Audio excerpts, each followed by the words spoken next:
What happens when a human marries a vampire? Bella and Edward's wedding takes a dark turn as their love creates a life-threatening mystery, a dangerous pregnancy, a shocking transformation, and an alliance that will change everything. Dive into the beginning of the epic finale where love and life hang by a thread. The fourth episode starts with Jacob, who gets very angry when he gets Bella and Edward's wedding card and goes to the woods as a wolf. On the other hand, Bella is preparing for her wedding with Edward. Finally, the time comes when Edward marries Bella. Now after the wedding, Edward meets Bella to Jacob, and she is very happy. Jacob's rage boils over when he learns Bella plans to stay human with Edward. He knows the risk, their love could kill her, and the danger is too real. Then the rest of the wolves come and take Jacob away from there. Now Bella and Edward go somewhere else to celebrate their honeymoon after their wedding. The day passed like this. Bella and Edward were very happy. Then one day Bella gets very sick. Bella feels that she is pregnant. Then Alice also gets a call, because she had seen in her vision that Bella is in danger. Now Bella was pregnant and this was a big threat to Bella. Edward tells Bella that we will go back and tell Mr. Cullen about this. Now on this, Bella calls Rosalie and tells her to be her bodyguard so that no one can do anything to her baby. On the other hand, when Jacob comes to meet Bella's father, her father tells Jacob that Bella is not well. Hearing this, Jacob gets very sad and he goes to Cullen's family. Now when he comes back, he finds out that Bella is pregnant. And Bella was seen to be fully pregnant in 2 weeks and became very sick from this. Now Edward takes Jacob separately and tells him that Bella wants to become a vampire in her last moments. Edward tells Jacob to make Bella understand so that Bella can get an abortion and save her life. Edward also tells Jacob that if something happens to Bella, Jacob can kill him. Now Jacob comes to make Bella understand, but Bella doesn't listen to anyone. Jacob, like always, leaves there disappointed. Now when Jacob meets the other wolves, all the wolves decide that they will kill Bella, because when Bella's baby comes into this world, he will not be able to resist human blood. But Jacob doesn't agree with this because he still loves Bella, and according to him, Bella was still not at fault. Jacob's friend, the other wolf, says that if he doesn't kill Bella, he will kill her baby. Now seeing all this, Jacob leaves the other wolves there and goes. And one of his friends also comes with Jacob. Now Jacob goes to warn Cullen with his friend. On the other hand, Bella's pregnancy was increasing rapidly. But then Edward remembers Jacob's advice. Jacob said that Bella's baby is craving for blood. Bella gets ready to drink blood for her baby. After hearing this, now Mr. Cullen brings blood for Bella, which he stole from the hospital. When Bella drinks blood, she feels good. After this, she calls her father and says that she is going to Switzerland for treatment. Now Edward comes there. He touches Bella's belly and tries to read the baby's thoughts, on which they both feel very good and share a good moment. On the other hand, Mr. and Mrs. Cullen tell Jacob that they need to hunt for Bella and for themselves. Jacob tells them that it is not safe at all, but they both tell Jacob that they have no other way. Now Jacob helps them. He distracts the other wolves, and the other vampires leave for hunting. Now when Jacob came back, Bella was discussing the names of her children. But suddenly, Bella's backbone breaks and they take Bella to a C-section without Mr. Cullen. Now Bella has a baby girl here. Bella and Edward together name their daughter Renée. Edward tries to change Bella into a vampire, but Bella dies instead of responding. This is a very emotional moment. Jacob and Edward both cry a lot. Now Jacob thinks that she died because of Bella's daughter.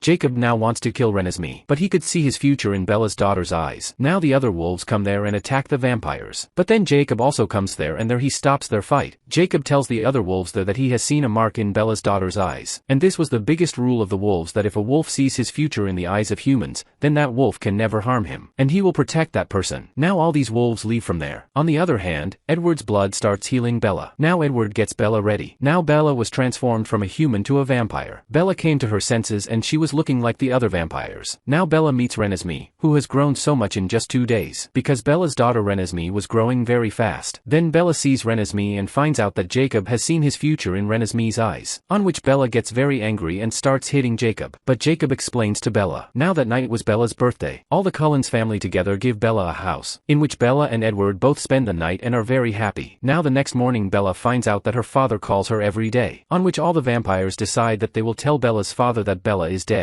But after that they will leave the town. Now Jacob was afraid that he would get away from Renée. Then he goes to Bella's father and tells him that the world you see is not like that at all, and Bella has now changed. Saying this, he turns into a wolf. Now by doing this, the Cullens family does not have to lie to Bella's father, and Renée is also not far from Jacob. Now when Jacob tells Edward and Bella that he has told Bella's father everything, so Bella gets very angry with him. But then he says that he did not tell anything about Bella, that she is a vampire, but he has told Bella's father everything about the Cullens family. When Bella's father comes to meet her, Bella acts well as a human. She also introduces him to Renée and says that she has adopted Renée. Now the time was good and everything was going very well. The people of the Volturi also accept Bella as a vampire. Now the tension was that Renée was growing up very fast. One day Renée is enjoying snow with Jacob. Then Edward's cousin sees Renée. She hates Cullens because of Cullens, her love died. And her love was Lawrence, about whom we had already told in Twilight Part 2.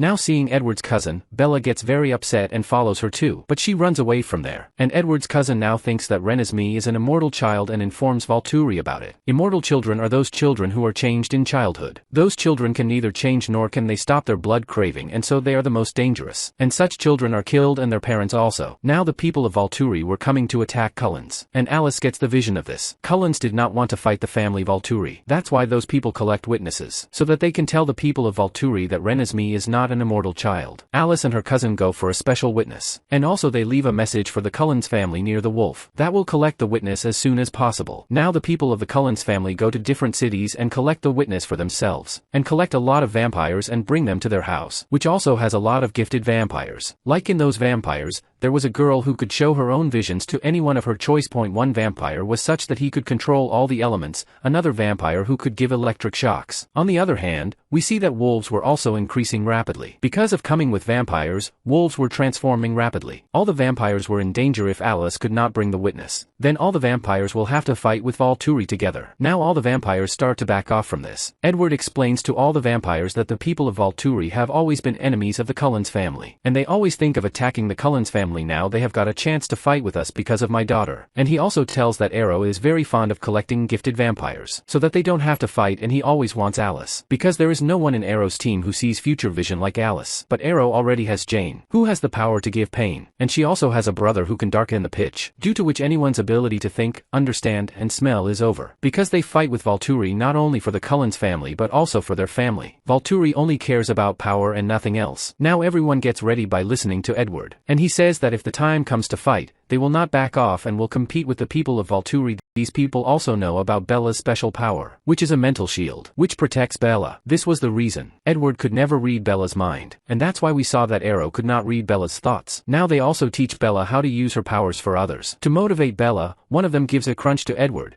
Because of this, Bella learns very quickly how to protect others with her shield. On the other hand, Bella also gets the same letter from Alice, in which Alice had sent Bella a message that her thoughts are safe with Arrow. Now Bella also meets a special man, so that she can get Jacob and Renée's passport and tickets, etc. She was preparing for such a situation. Jacob can take her to a safe place if there is any danger to Renée. Now all the vampires spend a good time with their family at night, because they didn't know if they would be alive in the morning or not. Now everyone stands up the next morning and the Volturi people also come there, with whom there is a very big army. At the same time, wolves also come there. Now Mr. Cullen tries to explain to Arrow there that Renée is not immortal. And when Arrow holds Edward's hand, he also understands that Edward is telling the truth. Arrow asks Renée to meet, on which Jacob, Bella and Edward go to meet Renée with Arrow. When Renée touches Arrow, he finds out that Renée is half immortal and half mortal, on which the people of Volturi kill Edward's cousin, who gave the news that Renée is immortal. But when her family sees that Edward's cousin dying, then they tries to fight the people of Volturi. Jane gives pain to Edward there, but Bella protects Edward from her shield. Also, she protects everyone else in the shield, because of which Jane was not able to hurt anyone. Arrow still thought that Renée was a threat to him, so Alice comes there and tells Arrow that she can show Arrow that Renée will not be a threat to him in the future. After saying this, she warns Bella, so Bella drives away Renée with Jacob. Alice pushes Arrow and starts running away from, but the people of Volturi catch Alice. Mr. Cullen, Alice and other vampires move forward to save, so Arrow separates Mr. Cullen's head from the body and kills him, after which a fierce fight starts there. Now Jane starts giving pain to the vampires there, so Bella tries to protect them from the shield, on which Jane's brother attacks Bella. Edward's cousin moves forward and kills Jane's brother. Because of Jane, a wolf also dies. On the other hand, a vampire of Volturi goes behind Jacob and Renée, but Jacob kills that vampire, and takes Renée forward safely. Now seeing that the vampires are losing on Bella's side, a vampire hits the ground and divides the ground into two parts, on which many vampires and wolves fall inside the ground. But Edward comes out safely, and kills a vampire of Volturi. Alice moves forward to kill Jane and Bella protects Alice with her shield, on which Alice and a wolf kill Jane. Now Bella's team was winning the fight. All the members of Volturi were dead. During the fight, Edward's cousin kills all three brothers of Arrow to avenge his sister. Bella and Edward kill Arrow too. Arrow's head is separated from his body and his head is set on fire. But then we find out that there was no fight. All this Arrow was holding Alice's hand and watching in the vision, after which Alice calls her witness there, who is half mortal and half immortal like Renée. He proves to witness Valtteri Renée will not be a threat to him either. He says that he can survive on both blood and human food. He also tells everyone his age there. After hearing this, Bella and Edward breathe a sigh of relief that Renée's anger will stop after she grows up, and their worry is over that Renée is growing up very fast. Arrow tells everyone that there is no danger in Renée, but Arrow's brother still tells him that those people will fight. But Arrow stops everyone and announces that there is no danger. The Valtteri listen and leave. Arrow looks at Bella, Edward, and Alice, impressed by their gifts. After that, he departs, and all the other vampires also say goodbye to the Cullens and leave. Alice then has a vision where she sees that Renée will always be happy with Jacob, and they will all live as a happy family. Edward sees Alice's vision and smiles, feeling reassured. In the final scene of the movie, Bella uses her shield to show Edward her old memories, starting from the first moment she met him. This allows Edward to see how deeply she loves him, making him smile with happiness. And after that the movie ends here. Have you ever seen vampires and wolves in human form? A complex background and characters that develop at lightning speed. Subscribe and hit the like to discover more such thrilling and supernatural stories.